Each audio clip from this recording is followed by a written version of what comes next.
This episode brought to you by Repenting Roses, the flower delivery service that repairs your relationships. Come on, guys. We know why you really buy roses, and it isn't for anniversaries. It's for when you fuck up. At Repenting Roses, they'll do the heavy relationship lifting for you. You don't even have to know when you did something wrong. Repenting Roses will monitor the social media feeds of your wife, mistress, and other loved ones for cryptic passive-aggressive comments. You might not know what they're talking about, but we all know it was probably your fault. When Repenting Roses senses that you have fucked up, they will send out 24 roses with a heartfelt message in your handwriting. Sign up for Repenting Roses today at whatido.com. It's cheaper than alimony. Hello and welcome to Horror Movie Talk, an opinionated and accidentally funny horror movie review show. Your schlubby hosts each week are Bryce Hanson, the cool collected nihilist, and David Day, a cool guy who is always cool. New theatrical releases always get priority, but we also review older horror movies that are good and horrible. I'm Bryce Hanson. And I'm a cool guy who is always cool. Welcome, everyone, to the show. Check out our website at horrormovietalk.com. And while you're there, please take our audience survey. You're going to hear us say this in the show for the next couple months. We're taking a survey of our listeners, and we'd like you to participate. It'll help us learn more about you, no matter how long you've been a listener or how frequently you listen to the show. So please take a minute and visit our website at horrormovietalk.com. You'll find the listener survey link right on the main navigation bar on the website, and also if you're in the episode post, it'll be on the sidebar at the top. You can complete the survey anonymously. Thanks. Yeah. Also, guys. Yeah, check us out on social media. We're on Twitter, Facebook. Just search for Horror Movie Talk, Horror Movie Talk Podcast on Facebook. We post episodes every Wednesday. Give us a subscribe and a review. Yeah. All right, today we'll be talking about Suspiria, the new one. We'll start out by giving a brief review and our score for the movie. We score on a scale of 1 to 10, 5 being average, 1 being bad, and 10 being good. After we give our score, we'll get into discussion about the movie and mark out when we're going to start talking about spoilers and take a deeper dive into what we liked and hated about the movie. Later, we'll also be doing a couple bits. We'll be doing taglines for the movie. That's where we come up with taglines that we think fit better, and horror movie news. Thanks again for listening. Let's get into the show. Oof, Suspiria. Yeah. So yeah, like I said, we went and saw Suspiria last Thursday, and there is a lot to unpack with this one. Oh my God. Here's the trailer.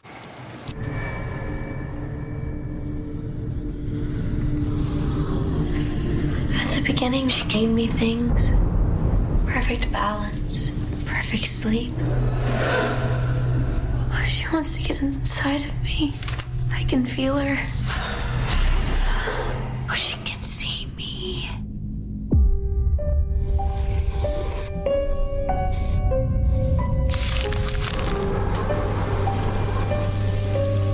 When you dance the dance of another, you make yourself in the image of its creator.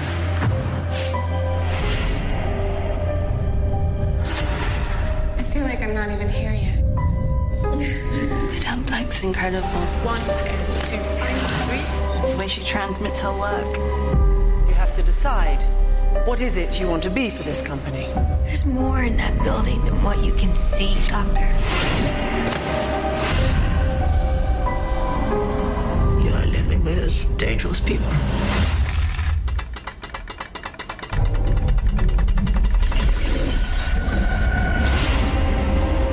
Three mothers, pre-God, pre-devil.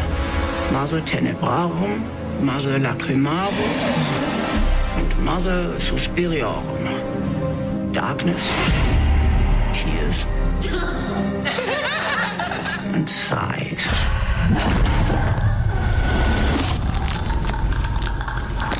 You're making some kind of deal with them. I don't know what you're talking about.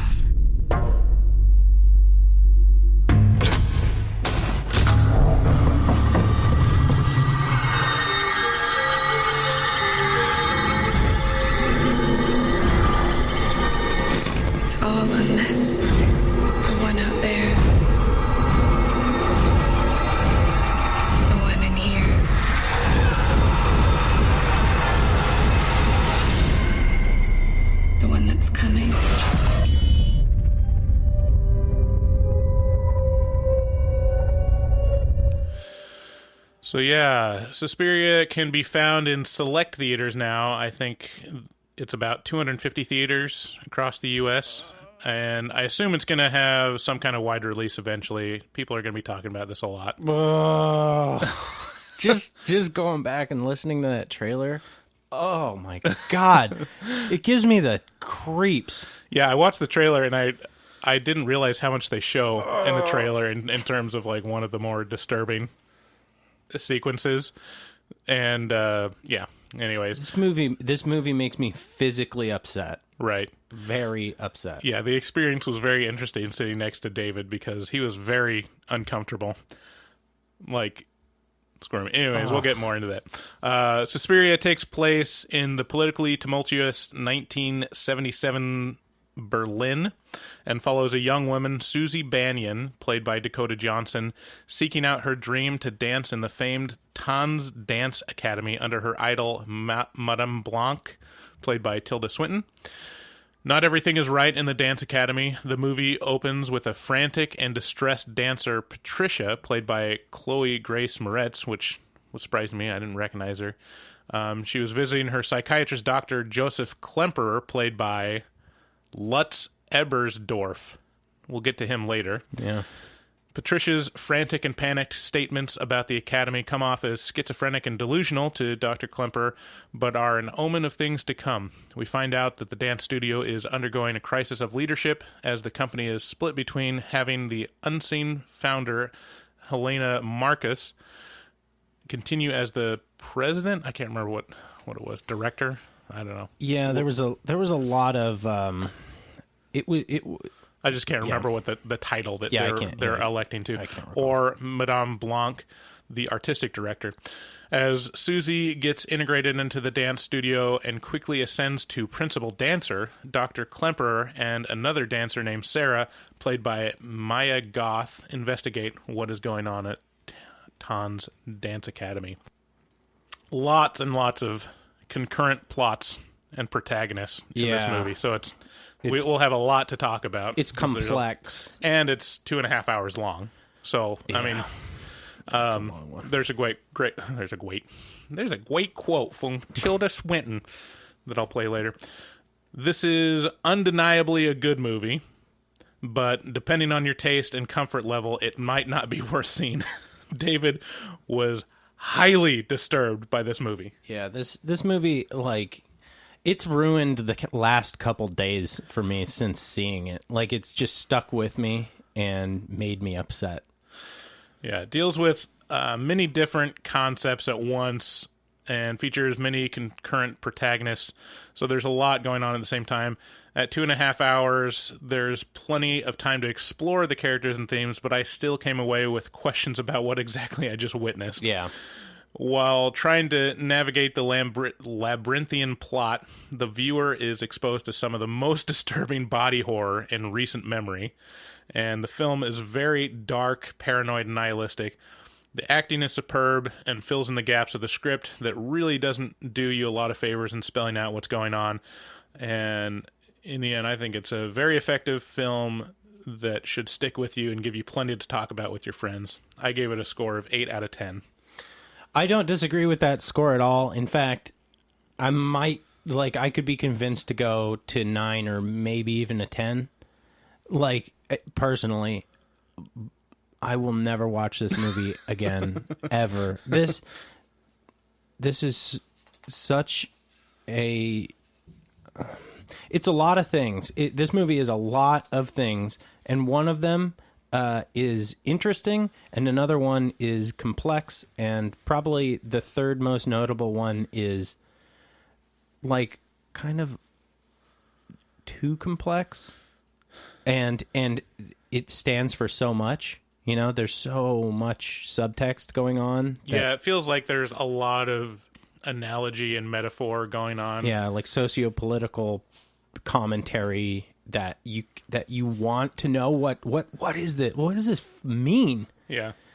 What is all this? Like, what's the head that this is coming to? Right. Well, let's get into the discussion points. We'll start out discussing just general stuff, and once we get into spoilers, we'll make sure to let you know.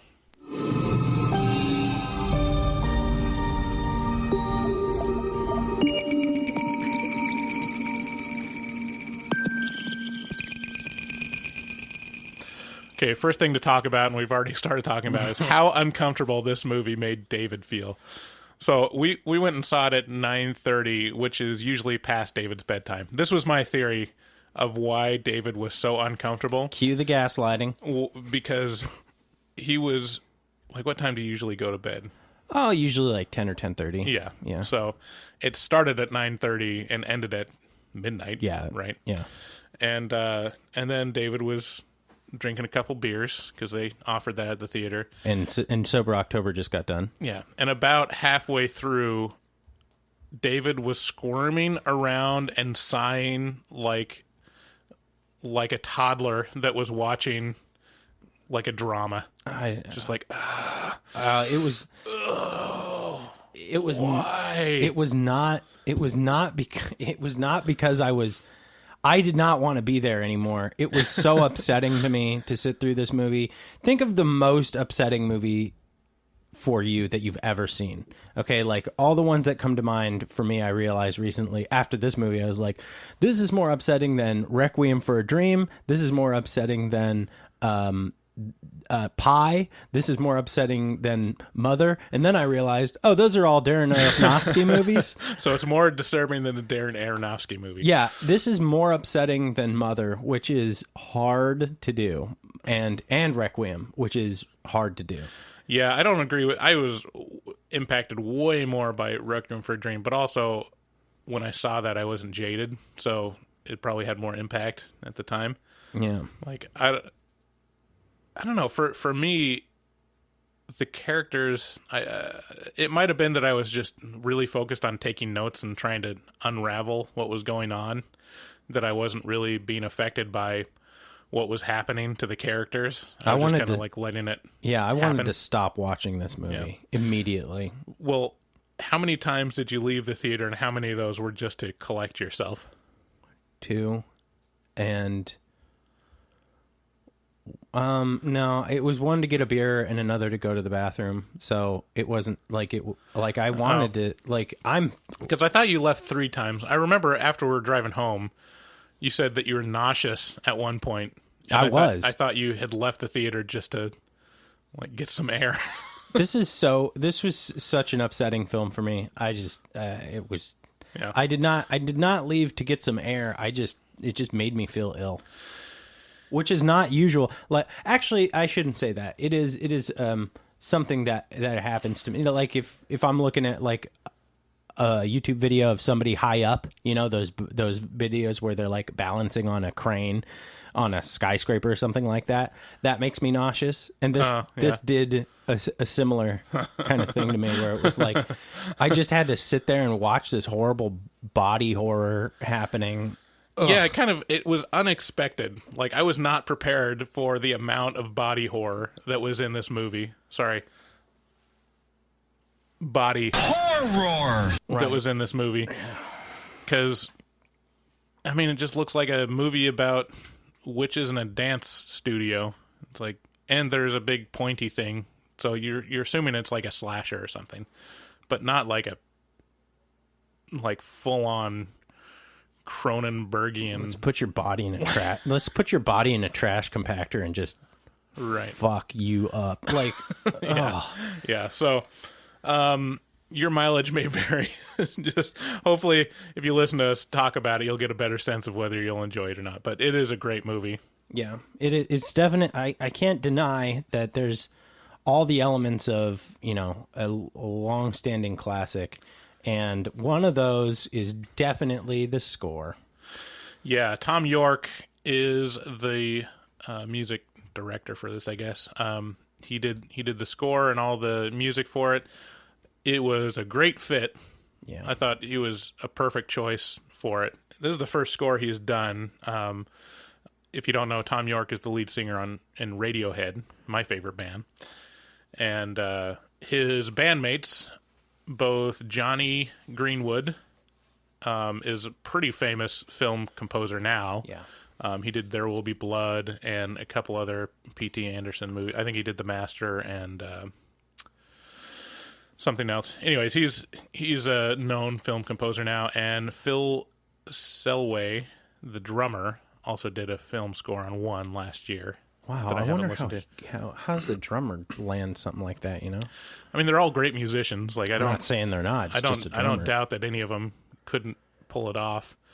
But yeah, this is the Tom York's first time scoring a movie, and I really, really like the soundtrack. I was surprised at how little you could hear in the movie. It was pretty sparse in terms of music. That's something that I was going to mention. Yeah. Which is, like, during the movie, I was like, what soundtrack?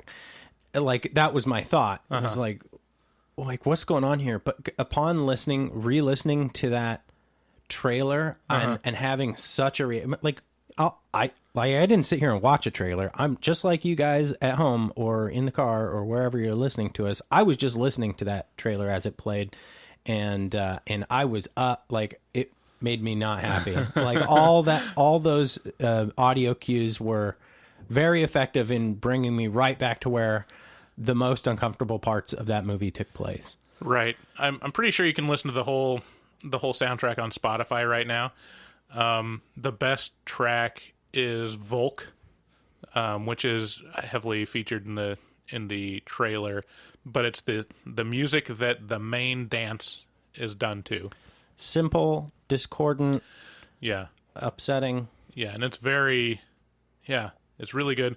But also he's got another couple like actual songs where he sings on it, and then just other interstitial music. But the only time I really noticed it was there's a song at the beginning, and there's the Volk music, and then there's the song at the end. And it didn't really stand out anywhere else in the movie, but I'm sure just like any other film score, like, you don't notice sometimes. I was pretty keyed in, like, the whole movie. I kept waiting, so I was listening very just a lot to the track, and I do recall a few times where Tom York's voice entered the movie, right? And I was like, oh yeah, I mean, but all those were pretty light. Yeah, like the parts where he's singing, doing his Tom York thing. It was like a respite from all of the horribleness that was going on. So yeah, I think they all made it in there for sure, but yeah, it's less impactful in places and much more in others. Yeah, Tom York's voice is very light, and it's deceptively weak sounding, but it's also like packs a lot behind it in terms of like sadness, emotion, and then he can go pretty big when he wants to. Oh yeah. So yeah, that was one thing I want to talk about because I love Tom York. It's that long drawn out whine that's like sorrow, right? And this movie is full of sorrow and regret and terror. Yeah, and like this movie is just underlined by this strong feminine like angst. Yeah. Ugh. And then just sudden terror. Yeah. And then, yeah, exactly. It was very effective. Yeah. Yeah. Okay, so let's get this out of the way first. I'm not making a whole bit, but there was a Bryce Called It moment that I didn't actually turn to David about, but I did write it down in my notebook, and you can double check it. It's on like the second page of the notebook. Because when the doctor, Klemperer, is on the screen... Can't we just call him Klemper? Why is it Klemperer? Klemperer. Yeah, everything is in German needs to be like much more audibly confusing and mushed up than it needs to be. Anyways, when Dr. Klemperer was on the screen, I wrote down... Dr. Klemperer reminds me of Bad Grandpa. He certainly does. So Johnny Knoxville in old makeup. Like, it was very good, but it was also, something's off. And part of it is, tell, part of it is the sound coming out of his mouth. Well, I didn't notice that until later, but I saw the makeup and I was like, all right, that's got it. Who's playing that? Because it looks like they're aging whoever it is a lot. Yeah. And then later in the movie, when he's talking to the police, and he's like in the stairway, and all of a sudden, like, I realize, like, his voice is really, really thin and high. Yeah. Like, it's not an old, I mean, it's more than just an old man's thin, high voice. It's like, is this guy played by a woman? Like, is that a woman? Is that why there's so much makeup? And lo and behold, this isn't really a spoiler because it's like a production spoiler. It's not, doesn't have anything to do with the plot. But it was played by Tilda Swinton. Yeah, that's fucking wild. Like, I was like, oh my God, that's awesome. Yeah, it's crazy. He's credited, credited in the movie is a guy named, what's his name? Lutz Ebersdorf. Yeah. And apparently the translation for Ebersdorf is Swinetown in German. So Swinton. Oh, okay. So it's Tilda Swinton playing him. So that takes us into our next point. So in this movie, there's 4 main protagonists. And I got a clip of Tilda Swinton talking about that briefly. It felt very novelistic. I mean, that's one of the things I really like about it. The fact that actually you're following at least 4 protagonists. It's not what they call dominant Hollywood narrative, 2018 style. It's not about this one avatar that you follow throughout, which is, to my mind, a bit of a waste of what cinema can do. So yeah, those 4 protagonists that she's talking about is there's Susie, like who you would expect to be the main protagonist, the young American dancer that comes in. Yeah. There's Dr. Klemperer. There's Madame Blanc, which is played by Tilda Swinton. She's not really a main character, but you can tell like she's going through some stuff. Madame Blanc, she's a throughout the main plot. character. Yeah, She's the most upsetting part of this whole thing right. for me. And then Sarah, there's another dancer, which she's the one who gets uprooted. No, she's the one that like. Oh, I'm sorry. That starts investigating, right? And she's the one that finds like the hidden rooms and stuff. Yeah.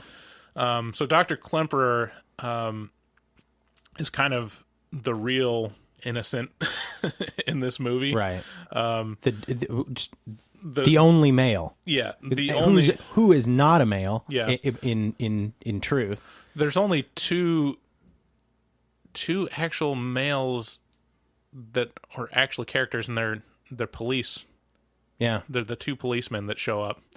Well, Dr. Klemperer and Dr. Klemperer, who is not actually a male, right? So out of like the 3 men, one of them isn't actually played by a man, and the other 2 are authority figures of the state. Yeah, bit parts. So Dr. Klemperer, the main B plot is him grieving the loss of his wife at the end of World War II, trying to get her out of Berlin, and he doesn't know whatever happened to her. Dr. Klemperer is the skeptic in the movie. A couple quotes from him that kind of act as like the voice of reason, and kind of call into question whether, like, all right, is this actually a thing, or is this just kind of delusional stuff coming from people that are talking to him? So he says stuff like, a delusion is a lie that tells the truth.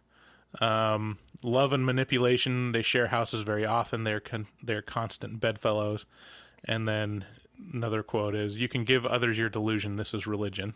Ugh. So he was like, just basically saying like, yeah, there's probably stuff going on, but it's really just kind of probably creepy ritual stuff and not necessarily like supernatural. Right.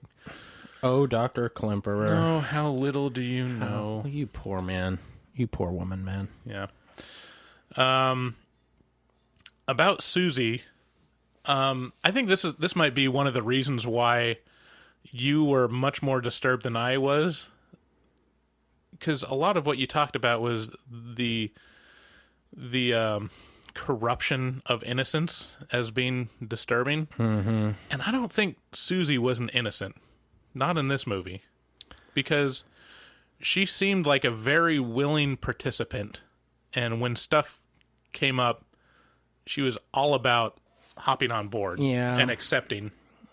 Yeah. Okay, actually, we're getting into spoilers. We'll leave that off until later. But let's talk about production design. So it was in this abandoned hotel is where they shot it, and it's in Berlin. The colors were very muted. There's no real like primary colors. It's all brown and 70s faded colors. Yeah. So not only is it 70s colors, but it's like today's 70s colors Right. that's like chipped off and stuff. Yeah. I wrote down, it made me feel like the Cheer Up Charlie part of Charlie and the Chocolate Factory. The first worst half of the movie. Right. Where you just feel dirty and you're like, ugh. It felt Old people in beds together. This is wrong and gross. Yeah, the Like, whole movie felt that way in production design. Yeah. And yeah, it was very Soviet bloc, commie sort of style architecture, just very harsh, and a lot of angular stuff, a lot of mirrors being used as centerpieces and not of like, the room. Not real like flat mirrors, like just kind of like secondhand mirrors that, you know, are kind of strung together but don't really go together. You know that really old person's house that you walk into that still feels like 1964? This is that feeling, and that smell. Like the movie smells like that person's house. This movie is washing clothes in a tub with an oar. Oh, yeah. Man, Production that's design. way too accurate. Yeah. The direction, the movie was directed by Luca Guadagnino. I don't know if I'm saying that right. And that's the only time I'm going to say it because I'm not going to remember a name that long. Yeah. We'll call him Luca.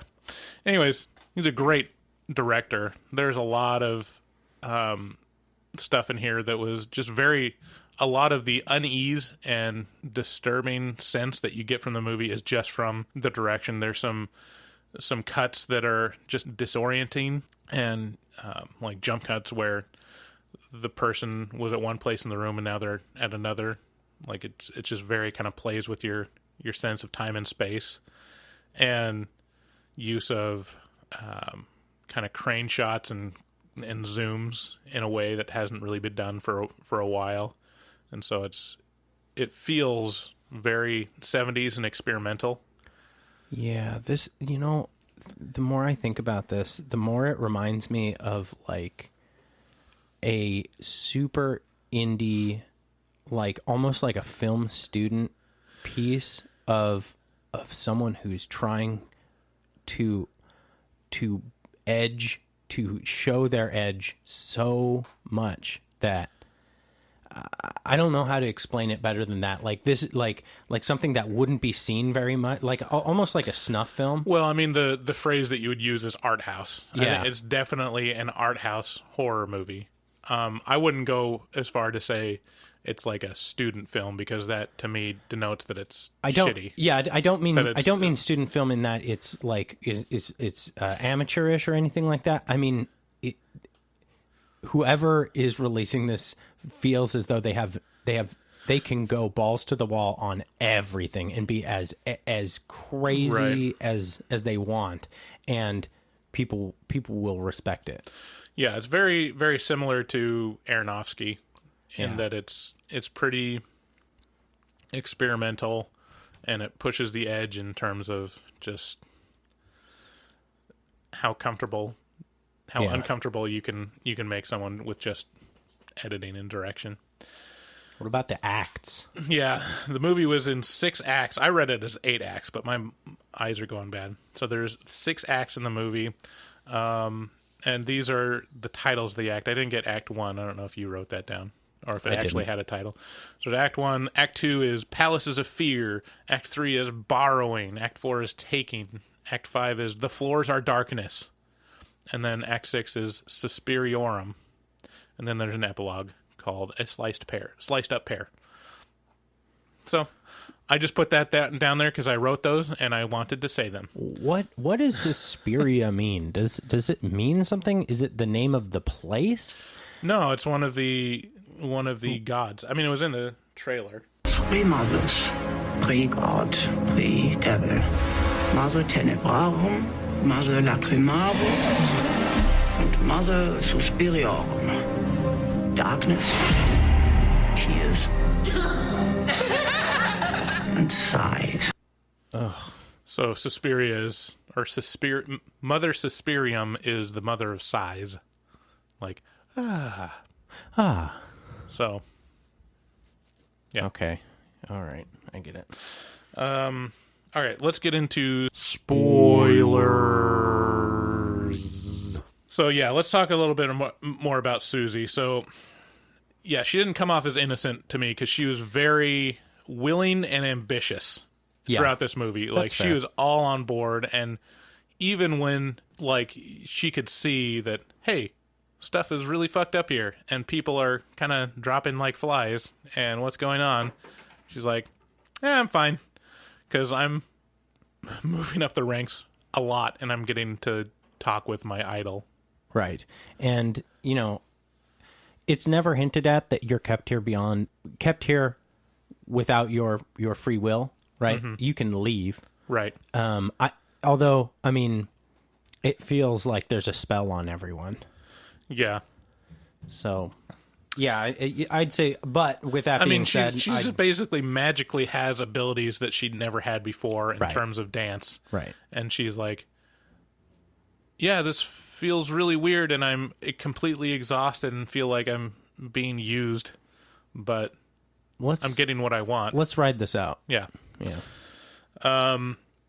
So throughout the movie, there's definite like psychic abilities from the witches in terms of helping Susie. So when she auditions, you can see them kind of turn their heads and they can either feel Susie dancing or they can like sense her breathing or something, and then they all of a sudden appear at the audition. So there's like hints of supernatural stuff going on early on. Pretty early on, there's like a transfer of knowledge or ability to Susie. Like Tilda Swinton touches her hands and feet. Like there's some weird light effect, which, I mean, if I was the person getting touched by Tilda Swinton and a weird light appeared and dispersed on my hands, I'm out of there forever. First of all, somehow I wouldn't be surprised because it's Tilda Swinton. I'm like, yeah, this makes sense. But I'd also be alarmed that she did that to me. I would and run. Want to know what she did. I would run forever. Yeah. All I could think of the whole way through this movie is, can you imagine waking up next to Tilda Swinton every morning and having those fucking eyes staring at you? Oh, can you imagine waking up and going to the bathroom at night and seeing her laying there and be like, oh, good God, you're creepy looking. I said that there's one missed opportunity with using Tom York as the composer for this movie is that they didn't do a music video where Tom York and Tilda Swinton just looked into the camera. I wouldn't have watched it. Because that would have been the creepiest video ever. I mean, I love Tilda Swinton, and like I am endlessly fascinated at watching her. Like I'm not disturbed by her. Because she's really enigmatic, and she's a great actress. She's able to bring a lot of like subtlety to her roles in terms of, you know, she can play very strong. Like in this movie, she's a very strong character and a very strong three characters. Yeah, dominating presence, but also you can see that there's a lot of vulnerability in her. Yeah, just through her eyes and how she reacts and her expressions, and it's very, very effective. Like she's a great actress. I can't think of anything that I've seen her in that I wasn't really impressed with what she brought to it. You know, that's interesting. She does bring a feel, right? She brings like a feminine power, like kind of some sort of domineering, almost like Charles Bronson in Bronson. You know how opposite in an opposite way, in her own way, but you know how Charles Bronson would bring like just this swagger, or Sean Connery would bring like this energy, this masculine energy into all their stuff, where it was like, wow, like, yeah, like overpowering charisma, right? Like it's like I can't.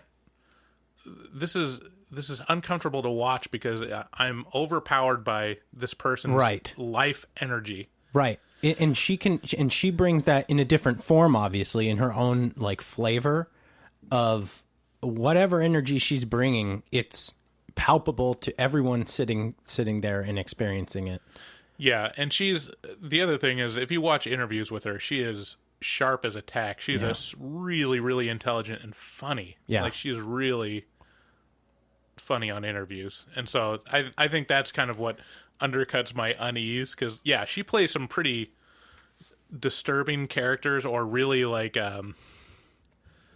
off-putting characters that are a little too real. Yeah, and seeing her in real life and how she's actually like, oh, okay, she's just really super intelligent and she is bringing, a lot of nuance to these characters. Yeah. My favorite roles with her, she was great in We Need to Talk About Kevin.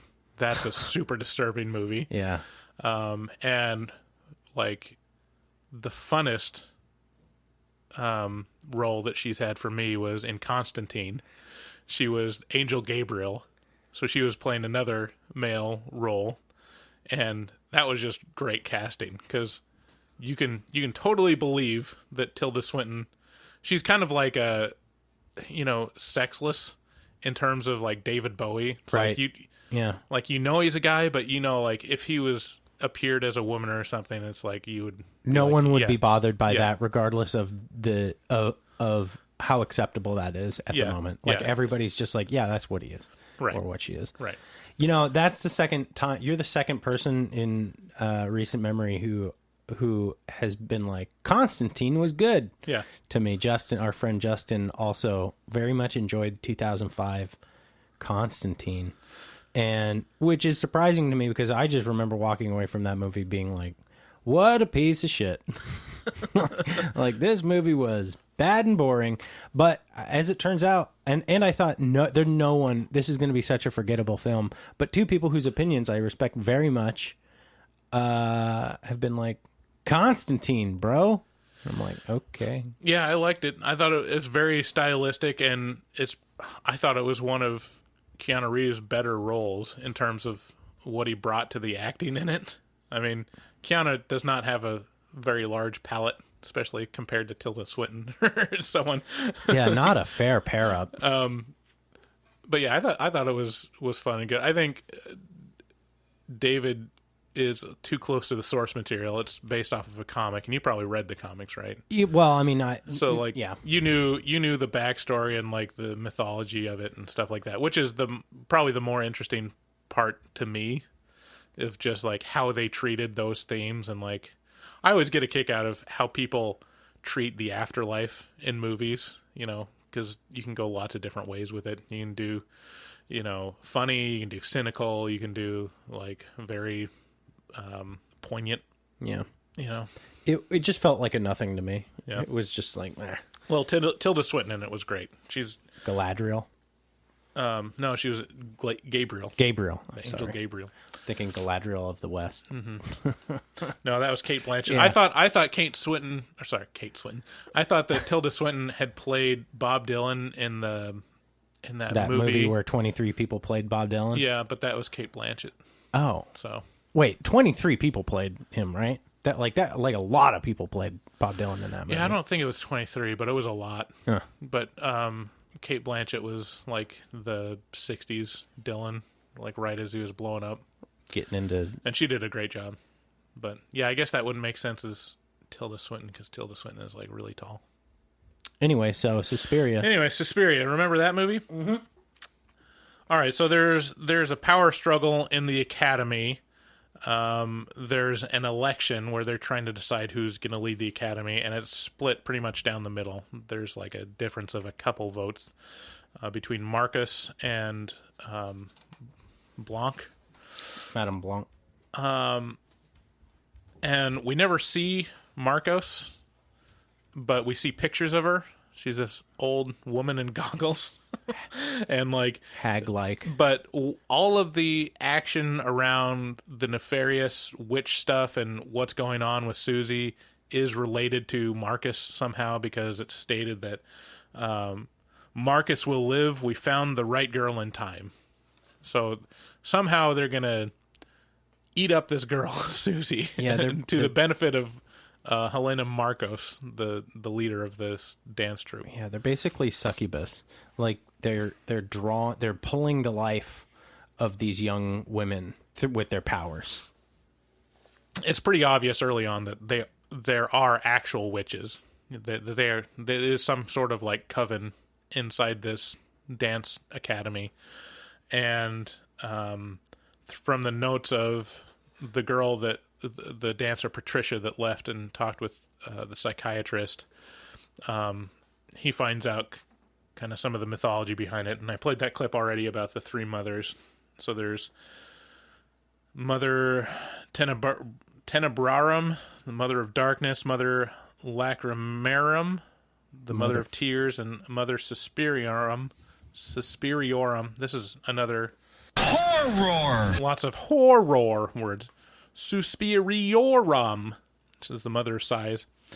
So it feels like they're sacrificing something or letting the mother possess someone or something. Still not quite clear what was going on, but at the end, I think Susie was possessed or signifies Mother Suspiriorum. Yeah. I'm not sure. It was not clear at all to me. At that point I was so upset. Like I didn't want to know anymore. I will say this, like as a kid and throughout most of my life, witches, the idea of witches, pretty vanilla, like witches, who'd be scared of that? And now, like after The Witch and now after Suspiria, like it occurs to me how terrifying that concept really actually is. Like someone who has ferreted out that there is Satan out there and then been like, let's do this. Yeah. Like I'm making a pact with the devil, and I don't value human life. And I don't value my life. And basically. I don't value my life. It's like the devil and witches have like a pimp hoe relationship. Yeah. Like, yeah, he treats them right, but they got a terrible life. Yeah. And they gave up everything for it. Yeah, and so he'll get you a nice diamond ring. He'll get you some supernatural powers, but you're still gonna. Doesn't seem like a good trade-off. Yeah, I don't know, but I'm not a hoe. Weird sort. That's up for debate. There's this weird sort of like nihilistic power that, or like total lack of reverence for anything good or holy, and just like it just made me think of this movie. Just made me think of my daughter. Like, and just like, I don't want anything bad to happen to her. And if she ever got into, no more dancing. Ballet? No. Which, oh man. Yeah. Very upsetting. Yeah. Well, I mean, when you talk about, in terms of witches, this is a little different in that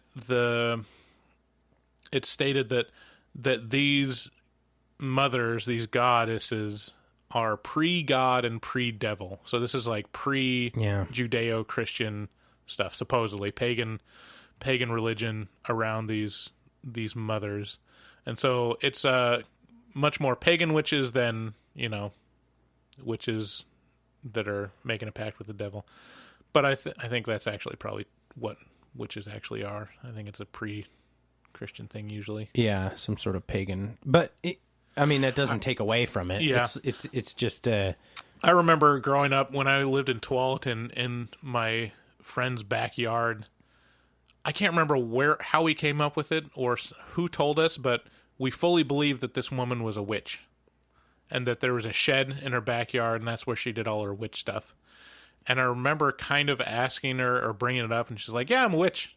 Like, it was disturbing. I was like, oh, God. What the fuck? Because my conception of witch was like, Hansel and Gretel. Yeah. Like she's gonna eat you up.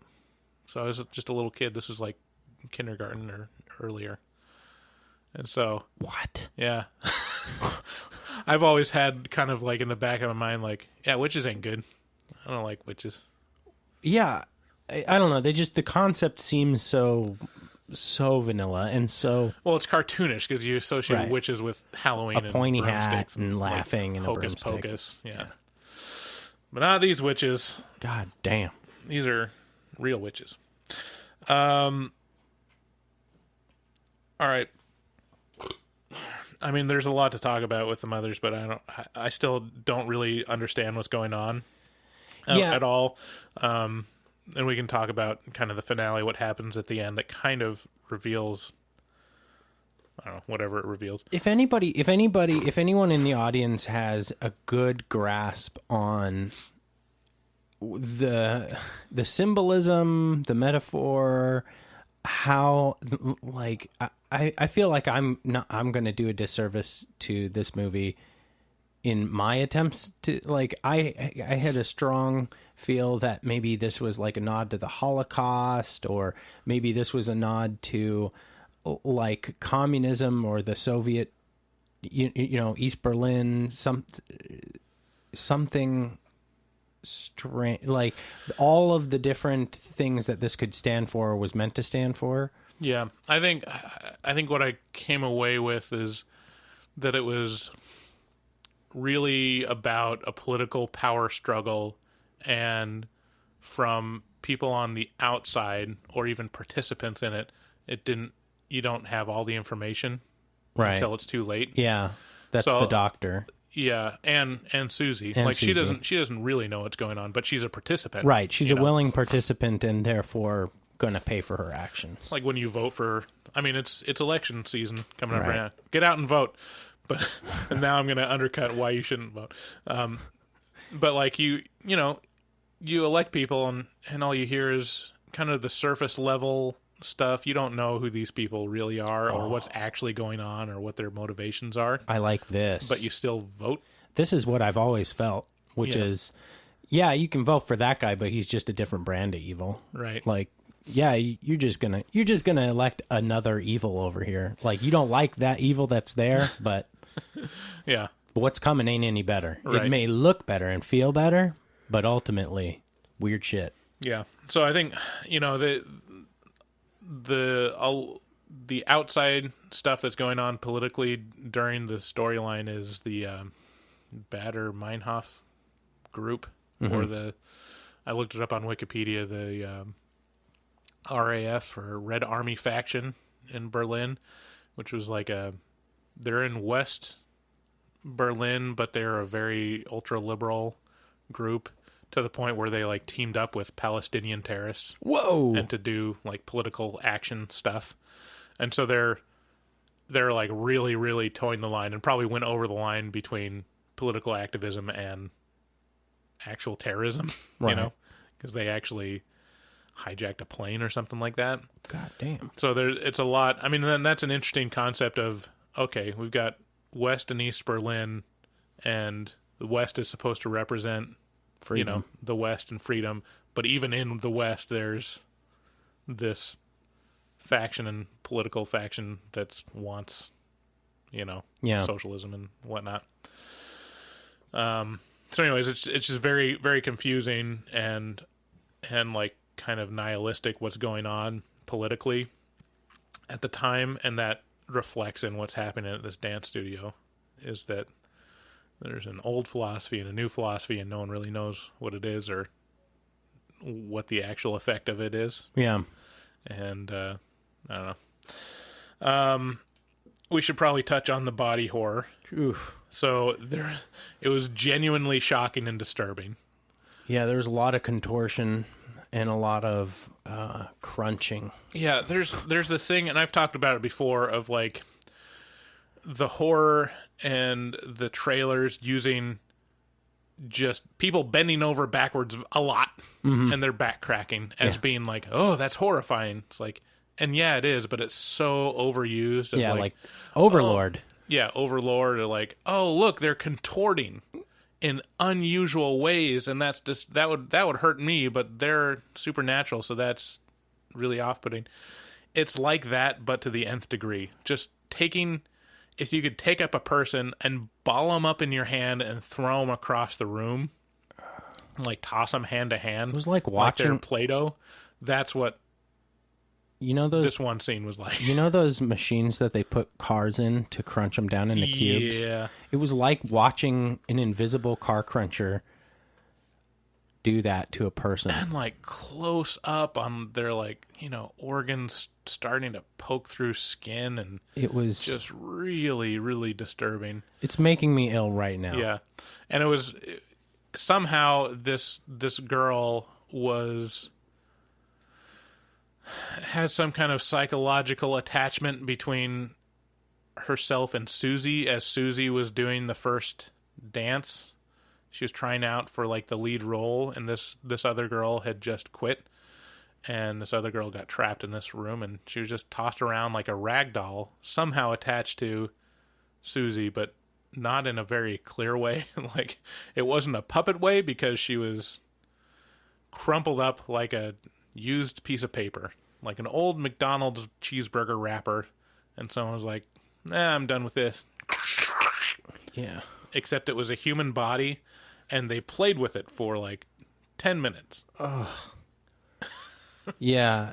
And there was a couple times, and then when there's a lot of hooks being inserted into people, and that was upsetting as well. But even that, like, it didn't, I guess they did show that, but that was not near as disturbing as like just the weird stuff. And then later you see they're still alive, and they're kept in this secret room, and there's like a stump lady, and it's just really, really disturbing. Can I stuff. ask, just a kind of a little bit of a side note, those hooks that they used in this movie? Yeah. What are those? Because I don't know. Those are featured fairly prominently. They're like a hook without a handle, right? And I don't know. They seem like they're feather thin and light, but also extremely strong. I'll figure out what those are and then report back. They're just witch things. Oof. Well, I've seen them in other movies. They're not like new. I've never seen them before. Okay.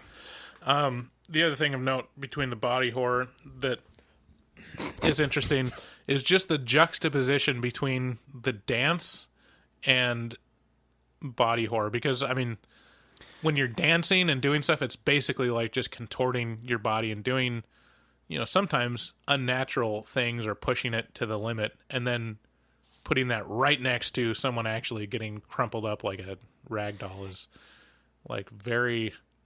There's already something about when you see a professional dancer, like a high quality dancer, dancing that's kind of semi-disturbing, because you're like, wow, that looks painful. I've never seen someone do that, and I don't know how they do that. Their body looks weird because they've dedicated it to this one thing, to this one movement, and they can do it. Yeah, and it's not a new concept at all, right? This is ballet in general, like the things that these girls put themselves through, the pain, the amount of dedication they have to just ruining their body, really, and you think about it, Black Swan did this in spades already.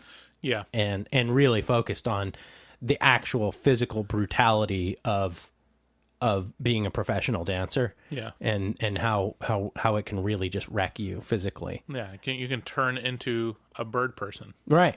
It's horrifying. Yeah, it's very scary. Finally, the finale of the movie.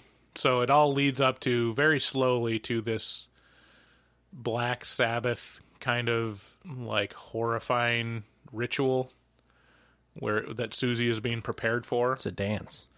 And it's a dance. Lots of gore. And I listened to this interview with Dakota Johnson, and it was kind of funny what she had to say about it. I think the most intense scene that I technically would have been the Sabbath, which is just like blood and hair and bodies everywhere, but I just thought it was so funny the whole time. Everyone was trying not to slip in the blood. Oh yeah, that was so a problem. Funny. So walking down the stairs being like so stoic, but just like every once in a while having a little like slip. The guts is unreal. And also like when we would pick up the next day, because we shot it for 5 days, so you'd come in and there'd be like props department, like remembering where to place the intestines. So just kind of walking around with the intestines and everyone wearing these like slipper shoes and trying not to slip in the blood. And then like, okay, no, move the intestines a foot this way. Oh my fucking God. Can you imagine like just stepping back and just thinking, what would it be like to be an actor in that scene? Because it's just bonkers. Just blood everywhere. People flailing, just dancers just flailing. Being crushed in crazy ways. And, just really... Yeah, just tons of gore. It makes sense that these people's reaction, because like if you're like you gotta keep your spirits up if you're making this movie. like this is a Joker kind of, this is Heath Ledger in the Joker kind of role. Like if you didn't go light with it, you go way too dark with it. Well, I mean, Dakota Johnson even said that she had to like go into therapy after this role, just because it took her to a dark place. Like she wasn't traumatized or anything by the experience, but she was like, yeah, I needed to work out some things. Yeah, it's upsetting in a lot of ways. Yeah. Like it's like a clothes wringer for your soul. It just So the climax this Sabbath is showing Susie coming in and they're performing a ritual, and we are introduced to Helena Marcos. Which, why don't you describe what Helena Marcos looks like? She looks like, well, for me, it's hard for me not to think of this because I play a lot of Rainbow Six, and one of the characters in Rainbow Six Siege is Thermite, and he has these super German goggles. And these goggles are the kind of goggles, there's one goggle for each eye, right? And they stand out from your eye about an inch, and then there's some very thick tinted, like a welder's mask style glass on them. And this woman was a pile of flesh wearing those goggles. And I believe she was played by Tilda Swinton. Yeah, she was also played by Tilda Swinton. You would not be, there is no point to that being Tilda Swinton other than some sort of symbolic sort of casting intention. Like, that didn't need to be Tilda Swinton at all because there's no way to tell. Yeah, it could have been anyone. But she's a great actress, so why not have her do that? But I guess. I mean, she didn't act, really. She just kind of wailed and was angry. So pile of flesh is putting it lightly. Like, literal, just kind of Jabba the Hutt kind of gooey 80s... glob. But also... I don't know if you noticed this, but just random, like, little limbs. There's, like, a baby hand on her, like, attached to her arm. Just, like, flopping there. Like, somehow this point, she's this zombie character that's being kept alive by, I don't know, sewing on body parts of just random people and babies, apparently. I was literally closing my eyes during this part of the movie. Like, I was actually doing what my wife does and, like, shading one eye or, like, closing one eye to be like, there's some safety behind my hand. So we're introduced to her, and all the main characters are there. Susie, Tilda Swinton, and even Dr. Klemperer is there as a witness to the proceedings. And, he's naked on the floor, and we even get to see his penis, which... I feel cheated that it wasn't a real penis. It was a prosthetic. That dick ain't good enough for you? Well, because it was Tilda Swinton. Yeah. It was lies. It's good enough for me. You can show me your wrinkly old wiener anytime you want, Tilda.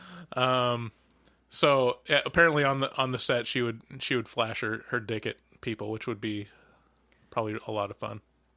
Yeah, provide that moment of levity that you need in a movie where young girls get thrown into trash compactors and crunched up. Yeah, so they are doing this ritual, and Tilda Swinton's character says something to the effect of, something's not right, and then she immediately gets, like, mostly decapitated. And then the Helena Marcos dies, and then...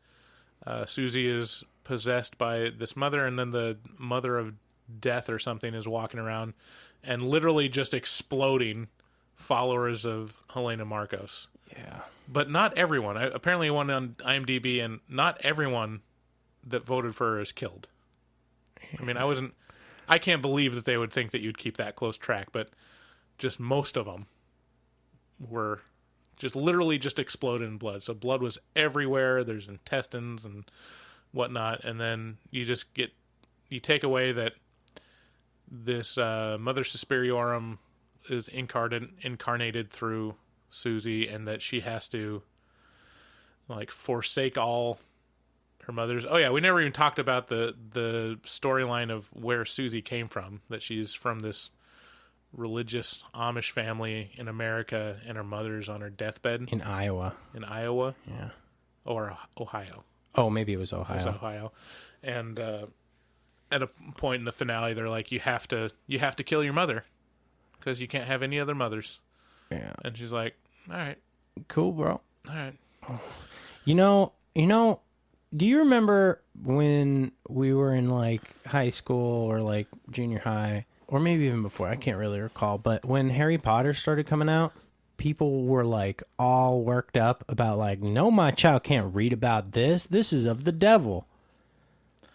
Like my mom doesn't feel comfortable that we played D&D a couple times because that's darkness and that's of the devil. Dude, like it's just fantasy. You don't like Harry Potter and this exists? Like your world is so oh man, the horrors I have to show you. Like, hey, like you'll go run into Harry Potter and be like, "Thank you for existing" when you see Suspiria. Like, I don't know why you wouldn't anyway. It's a delightful series full of fun and fantasy, but like anybody who like throws a big fuss about the next very, very just okay kid thing for kids, like innocuous fantasy stuff. Yeah, we need to put the spotlight on the darkness that exists. Yeah, you need to make them watch The Witch and Suspiria. Oof. Here's the other main feature of the Sabbath is Susie is really enjoying the experience because, I mean, it's basically watching Dakota Johnson come for like 10 minutes.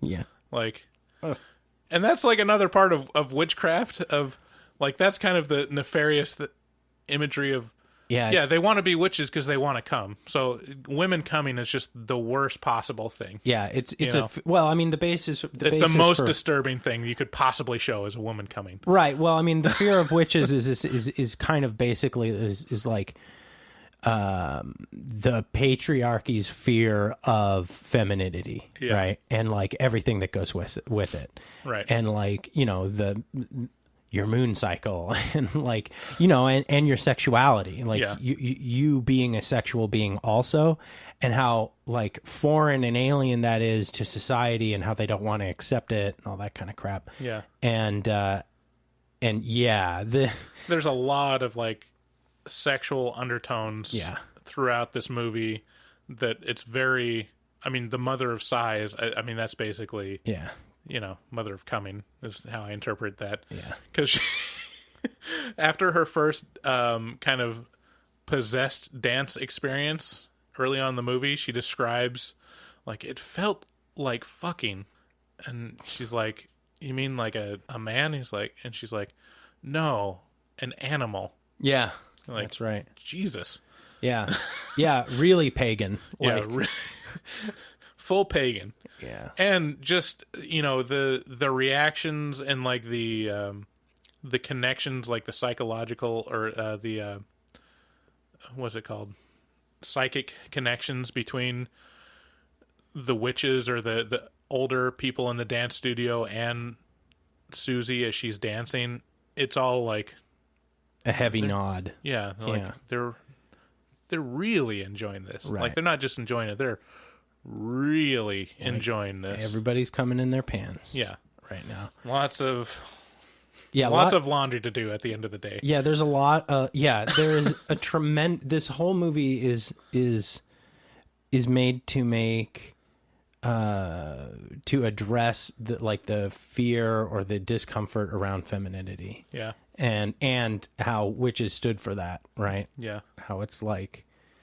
And then one of the quotes that is said to Dr. Klemperer is that when women tell you the truth, you don't pity them, you tell them they are delusional, which is probably one of the thesis statements of the movie. Yeah. Of just, we were telling you and you didn't believe us. Right. So it's very, it's not over your head, it's not knock you over the head, hashtag Me Too movement stuff, but it's much more deeper of this is disturbing to you because it's real and it's our experience, right? Kind of thing. Yeah, the horror that you've subjected us to is real, and check it out. Yeah.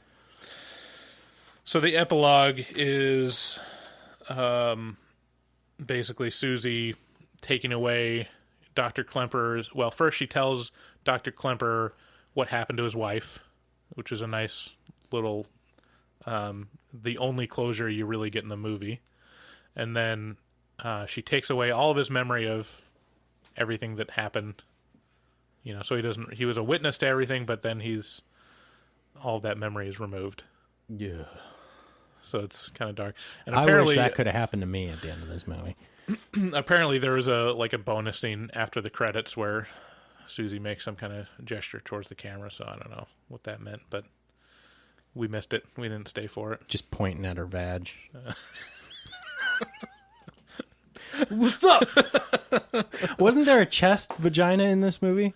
Yeah, there was a chest vagina. Yeah. She opens up her chest and I think that's what they were going for. It was either it was yeah. That was a chest vagina. Yeah, only it was way too it was overstated in every way. It was and very bloody. This is my flower, my disgusting flower. It was so intentionally made disgusting and strange and enlarged and yeah. Petals, lots of petals. Yeah. Ugh. Yeah, it was they. Yeah, so witches, man. Like I said, there's a lot to unpack about this movie, and there wasn't anything that I was bothered by in terms of that took me out, except for one thing. What was that? I might cut this out because it's not that important, but the man singing during the Sabbath, and they dwelt on a close up with him, was just, it was a little too long. And I'm like, what? I remember this is just dumb. I remember you saying something about that to me, and I was just by that time I was like, fuck everything having to do with this movie. What are you talking about? The man, good Lord. All right, what are your final recommendations? So there is a subsection of people who very much enjoy being challenged. This movie is a challenge in a lot of ways. If you're up to the challenge of dealing with something that confronts a lot of very difficult to deal with material and has a lot of symbolism and could be interpreted in a lot of different ways, this movie is for you. If you feel uncomfortable listening to us talk about this movie, don't go see it. Just know that it's great. Yeah. It's really good. Yeah, if you like art house horror movies, this is definitely in that genre. It's very reminiscent of The Witch and very reminiscent of Black Swan. It's just a much more extreme version of those movies that it's very disturbing and really delves into disturbing body horror and just off-putting thematic material. It doesn't really hold your hand at all. Yeah, this fits into the most extreme subcategory of horror, which is a Serbian film, movies. Oh, I don't know if it goes that far. It's not quite torture porn. I would still describe it as body horror, but not. I'm not describing it as torture porn. I'm describing the the feeling of sitting through this movie is the upper echelon of discomfort. To me, anyway. It didn't bother you the same way it did me, so maybe I'm wrong about that, but I mean, tell us what you think. Like, go ahead, go and watch Suspiria and tell me how you just thought it was an easy movie, because more power to you, I guess. It was very upsetting to me. All right, so yeah, go see it once, not more. Yeah, I mean, it'll take, like, I don't fully understand this movie. I don't think it'll be like a horror classic like the original is talked about. Why not? Because the original exists? Yeah, the original exists, and it's a different, from what I can read, I haven't seen it, but it's a completely different thing. Like, it's a much more about the style and the music in the original, and the original was much more kind of a slasher mystery kind of thing, and this was much more of like a psychological horror, just weird stuff. I'm interested to see the first one now. Yeah. I haven't. Yeah. There's just a couple, like the lattice work of the plot is used in this one from the old one. Yeah. There's a dance studio and an American dancer coming in, and witches. I'm not even sure if there's witches in the first one, but probably. The soundtrack is legendary. Yeah. From Goblin. Yeah. So anyways, yeah. Do with our review what you may. All right, moving on. Hey guys, if you're like me, you're fucking stupid, and you don't know how to build a basic website. That's where Squareplace comes in. Squareplace makes creating a website a cinch. They'll give you all of the templates, letters, and colors that you need to establish your web presence. Just call 888-555-1222, and Squareplace will send you out a paper workbook to fill out with the included ink dauber. Just mark the pictures that match what your company does, and we'll do the rest. You don't even need a computer. In 6 to 10 weeks, we'll send you a printed sheet of your website to pin to your house. That way, the web address is easier to remember. It's your house. Don't get confused by complicated website builders that require you to click and drag. What is that even? Try Squareplace today. That number again is 888-555-1222.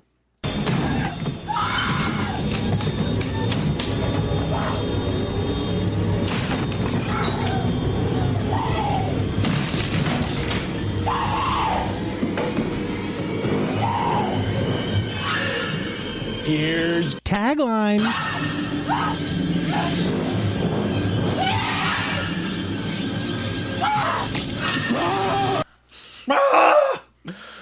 Okay, so these taglines wrote themselves. Not necessarily that they're that good or not. I don't want to oversell it. I think let the listener decide for themselves. Okay. Let us know. And hey, this is something that you can put on the listener survey on our website. Like, and tell us, are the taglines actually funny? David specifically sucks. Uh-huh. All right, I'll go first, because I know you'll have this one, and I get to steal it. Suspiria, witches be trippin'. I don't have that one. You don't have that one? That's good, though. Witches be trippin'. That boils it down into such a simple, fun, lighthearted. Witches be trippin'. It's like the who's that guy who does all those Yo Mama's House movies? Tyler Perry. That's like the Tyler Perry tagline for the most serious fucking movie I've ever seen in my life. Medea, witches be trippin'. Suspiria, finally, a real life representation of Hollywood. What with all the weird accusations flying around and stuff now? Mm-hmm. What if it was just a big witches coven of this shit happening? Little girls getting stuffed into garbage compactors. All right, Suspiria, Volk me. Tired of recommending Requiem for a Dream to your friends that you want to shock? We have the answer for you.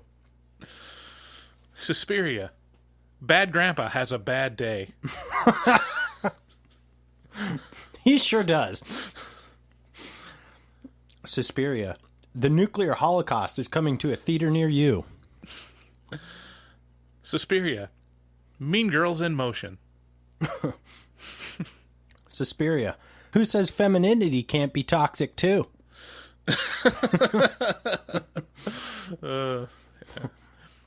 Suspiria. Half the dicks are Tilda Swinton's. Half? Half of them. Who has another dick? There's 100% of the dicks. No, there's one other dick that's displayed. The cop. Don't you remember them poking the cop's wiener? No. They're laughing about it? Oh. You don't remember that scene? No. You were very disturbed by it. Mm-hmm. Okay. Well, all right. That's all I got. That's all. I have so many more. Wow. Keep them rolling. I'll do them quick. Suspiria. It felt like fucking an animal. Suspiria. Fuck that floor. I mean, there's a lot of scenes of just humping. writhing and humping the floor. Yeah, a lot of humping. Okay.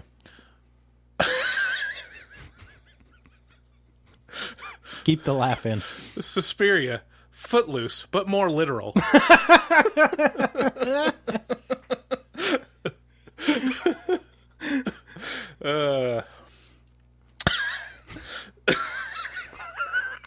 Okay. Suspiria. Normal Tuesday night for women. No, I thought that was funnier than it was. And then just a couple, just playing off of Black Swan. Suspiria. Bleak Swan. Bleak Swan. Or True. Or Blacker Swan. Oh, too real. Or Suspiria. Swan Blacker. Swan Blacker. No. And then apparently my kids started typing on it because there's... Well said. Yeah. Yeah. Too many taglines. We can cut out the ones that don't work. They all work. Yeah. All of them work. Volk me. Volk me. That one, maybe not. Because it's the name of the... No, I get it. Thank you very much for the explanation. And fuck me. Yeah, just... It's an exclamation. Alrighty. Horror movie news. Did we have horror movie? Do we still not have a horror movie news thing? No, we have it came from social media. What? What? Do we have a horror movie thing? Yeah. No, we don't. Yeah. He had no face! Oh, wait, here we go. Horror movie news. I like that. That's... horror movie news. Okay, so the trailers we saw in this movie, that's always fun to talk about. Coming up. I was like, that's Bill Burr. Bryce, I like that guy. Yeah, so the front runner is... it's always kind of interesting to see what movies play in front of, kind of special horror movies, And now that we've gotten through the Halloween season, there's not as many coming through. But the front runner is kind of a political drama starring Hugh Jackman, and Bill Burr made an appearance in the trailer. Bryce, I like that guy. As a reporter, so that'll be interesting. The one horror movie that... Well, there's two kind of horror movies, but the one actual horror movie was Anna and the Apocalypse, a zombie musical. And it's always a bad sign to me when they don't... I don't know. Like, people don't want to... I don't know how to feel about musicals, because there's been some pretty successful ones recently, but Hollywood is very coy about musicals still, because they don't want to show you or play you anything in the trailer for it.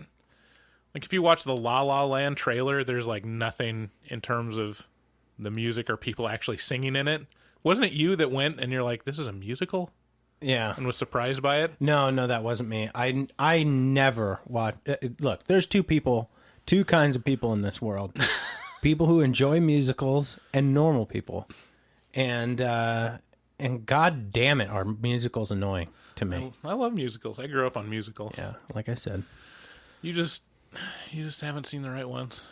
I've been forced to sit through many musicals. Many. You would probably like Book of Mormon at the very least. Yeah, probably. So even in like Matt Stone and Trey Parker's musicals, of which they have a couple, like pretty good. Still wouldn't outweigh a good movie. It's like, yeah, this is good for a musical, like, which means this is at least a solid 6. Yeah. Even the best one is just like a 6 for me. Yeah, so anyways, that might end up being pretty cringy. Yeah. Looks like more on the High School Musical spectrum of musicals. You have an interesting way, like there's science behind your judgment of movie trailers. Like like you have some sort of little like formula in your head of how it's supposed to go and what makes it good or bad. Like, oh, this is definitely a bad movie. Why is that, Bryce? And then you go into some long explanation that usually makes good sense. Like I'm not discounting it. It has held true. Yeah, it usually has to do with like, okay, who's in it, who's directing it, and what did they show and not show in the trailer. Right. Michael Bay trailers show everything. Yeah. Yeah, just because it's Michael Bay, you know what you're getting into. Right. It's like, okay, lots of explosions. Well, that's not Really? not necessarily why. It's just a Well, it's circumstantial. I think the moment where I knew I had it dialed in was when I watched the trailer for The Mummy, the 90s. Yeah. The Mummy. Yeah. With Brendan Fraser. I was like, I know exactly what that movie's going to be. It's going to be an action adventure that's goofy because it's got Brendan Fraser in it, and it's like, it's going to be, just a certain level of quality and goofiness, and that's exactly... I just remember walking out of seeing that movie, I was like, yep, I knew exactly what that was. Like, it's not my favorite, it's not the worst, it's just right there. Let's be very clear here. How do you feel about that movie? I don't like it. Not that much. Oh, that's a treasured childhood memory for me. Yeah. That movie is just fun and good. Yeah, it's fun and good, and I just don't care for those types of movies. Yeah, I don't. Man. Yeah, it's been said on this show before. I don't want to walk away from a movie saying, "Huh, that was a romp." I mean, it was no Face Off. Well, nothing's really any Face Off. Like Face Off, and maybe The Rock. That's about as Face Offy as I can get. Yeah. Without being Face Off. The only other horror movie that was kind of a horror movie was a sci-fi horror thriller called Prospect. I don't remember much about that trailer.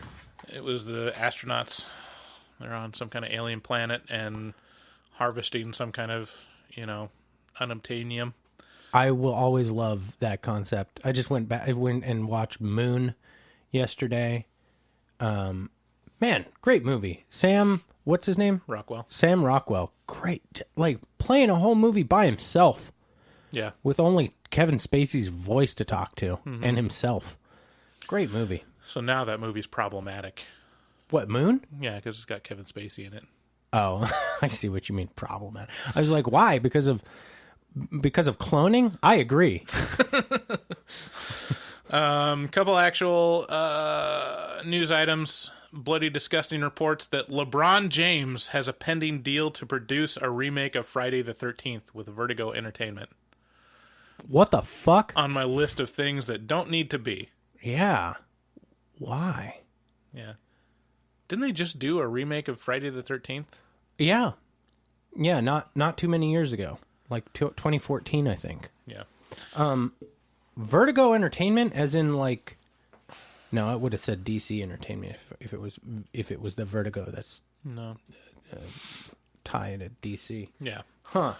Okay, whatever. All right.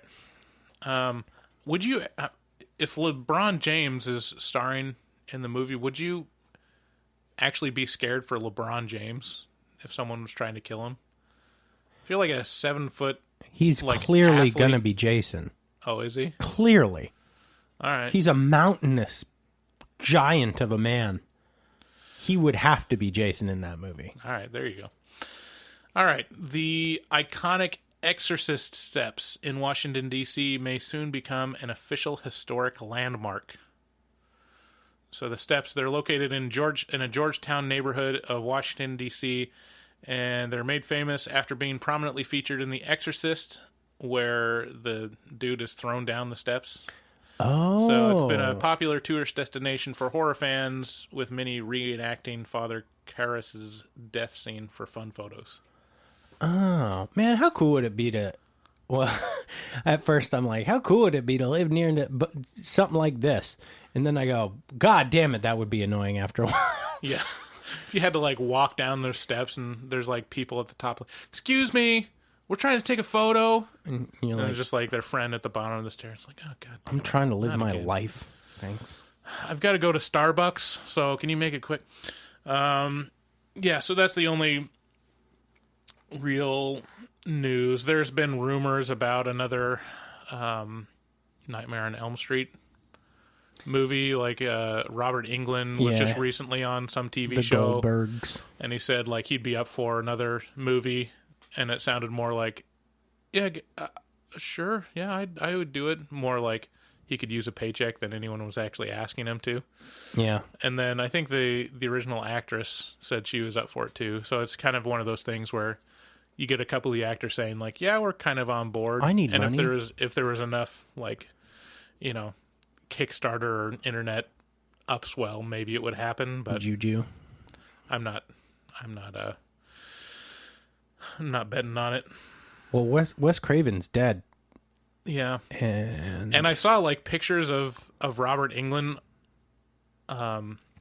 as Freddy on the Goldbergs, and he looked very bloated. Just like looked like a really weird low quality Freddy. He's been drinking. Like no one, I don't think anyone really wants to see that. Well, I mean, yeah, sure, I'll see it. Whatever. Like it's not like it's a sacred. Yeah. There's been enough desecration to the series. We still got to watch some of those. Yeah. Did you ever watch the Dream Warriors? No, I still haven't. I need to work my way. Particularly, I want to hit like the big ones. So like Dream Warriors, the reboot, the '90s reboot. Uh-huh. Those are the big ones that I hear. And the what am I thinking of? The making of documentary. Okay. Yeah. All right, so that's all we got. Thanks for listening.